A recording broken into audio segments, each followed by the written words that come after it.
Welcome back to the VR workshop. Today we're doing a post-mortem on engine number 1 to find out how it failed on the salt.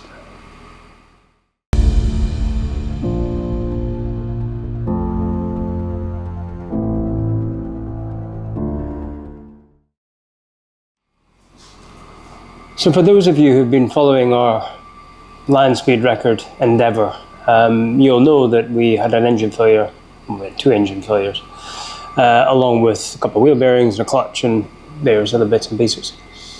This is engine number 1. This is the engine that we did most of the runs in fact all the runs apart from one, and it failed at 195 miles an hour.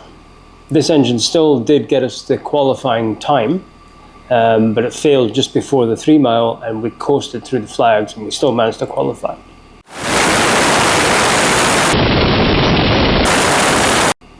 Now, that morning when we ran with this engine, it was going amazing. And for those who know, it's often the engines will run their best just before they detonate.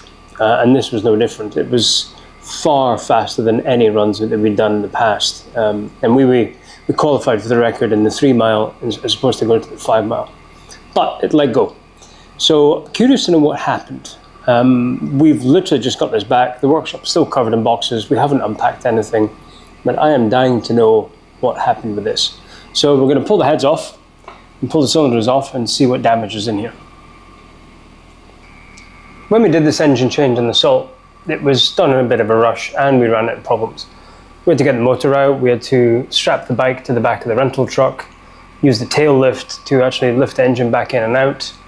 Then we found out, well, take the clutch out as well, and all the ancillaries. Then we found out that the starter ring gear that was fitted to the spare engine was actually the wrong size.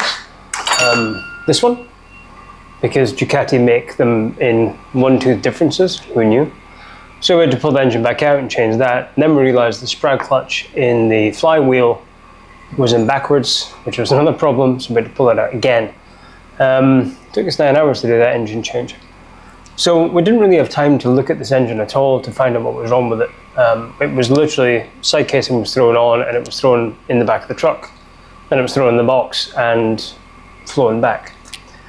So the first job is going to be take the time belts off, and then we'll release the head bolts, we'll pull the head off, get the oil lines out, and we'll see what we can see with the pistons. Let's do that first.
It's interesting why it's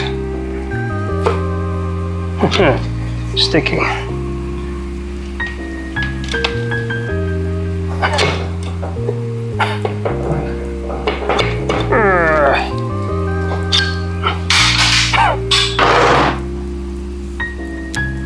Other than salt, there's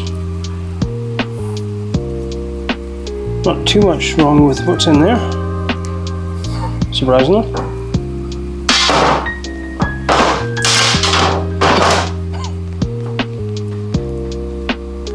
There's a lot of salt in that bore though. Oh! Oh! Now we see what the problem is. Oh.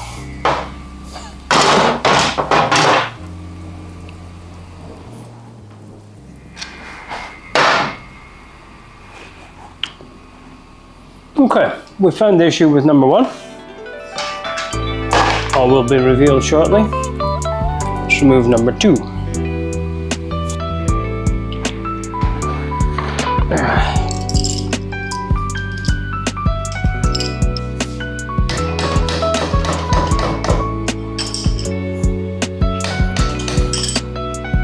Okay.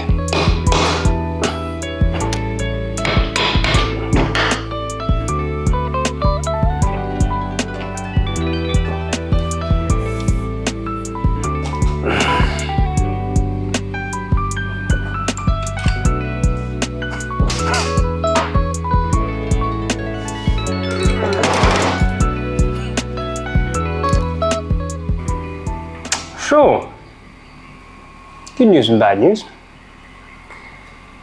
The forward cylinder looks pretty healthy. The head area, the valve area all looks pretty good. The piston also looks pretty good. There's a bit of salt residue in there, which probably needs a bit more investigating. We do run the turbo just with an open nozzle, so it's quite possible that we're getting salt dust in there. I mean, there is salt gets kicked up from the front wheel, so it's possible. And you could see it in the valves where there has been a bit of salt ingress. The top head, however, has got a bit missing. I'm not sure if it's a chunk out or it's burnt. Kind of looks like it's burnt through. Yeah, you can see right through the exhaust valves, and it's it's burnt clean through. So yeah, that'll be where the little fire came from, the little puff of flame out the turbo, because direct path from the combustion chamber all the way through. Well, the big takeaway about this is the new forged pistons are strong enough. That's a fact. But the next weak point is the cylinder heads. So, that is interesting. So as we explore a bit deeper, and we start looking at the exhaust ports, it doesn't look to be salt. I think it's actually aluminium. And I think the aluminium's been washed away, burnt away, and it's been caked into the inlets. When you pull the piston out, there was a layer on top of the piston as well, and you can actually see this powdery residue that's passed through the rings. And it looks like salt, but definitely not salt. So I think that's powdered aluminium, and it's where it's blown through. It's basically blown a hole through the cylinder head there, and the residue is just bounced around a fair bit. Doesn't look to have done much damage because it's a powder, which is fortunate. But yeah, it's not salt. It's definitely aluminium. Couldn't be anything else. So that is the story of engine number 2. There's not really else we can do with it, really. We definitely can't repair it. The bottom end of the engine looks pretty good. It doesn't seem to have any other damage other than this head. So the next job for the Landspeed bike will be to get engine number 2 out of the frame and study what absolute carnage has happened to that, because that one is nasty. With any luck, the heads on that will be good, and we can do a bit of a chop and change, and we'll make a good engine out of the 2.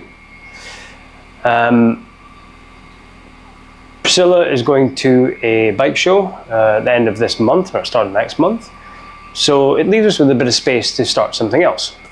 The new project. Yeah, this is a YZV 500. A 500cc 2-stroke, 4-cylinder. This is the Japanese market version of the RD or RZ 500.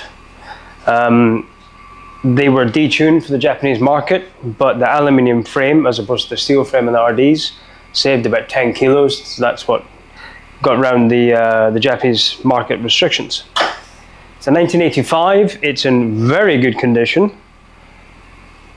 So we're going to go from a turboed Italian full electronic back down to flat slide carbs and jets and a whole lot of fun. This is going to be a fun project.